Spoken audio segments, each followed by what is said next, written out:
Lasanao I Madagasikara, oh Jesús yo, hoazinao ny tanindrazanay, oh Jesús yo, lasanao I Madagasikara. Fiadanane fifoazam-panatanteraka larana fahatelo amby roapolo. Ny tenin'Andriamanitra iatsika dia ny Isaia 8:10 dia zao vakana amin'naratsosy hoe fanahavo toy ny ony ny fahavalo ny fanahin'i Jehova anangana faneva anakana azy. Zany hoe rehefa tena feno fanazantsika dia voasakana ny programma le ratsy.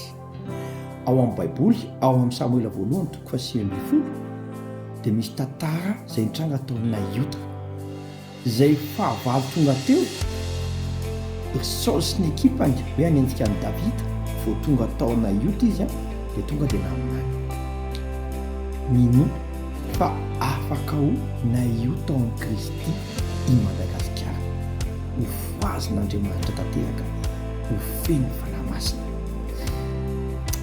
Fiadanane!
Lasanao I Madagasikara, oh Jesús yo.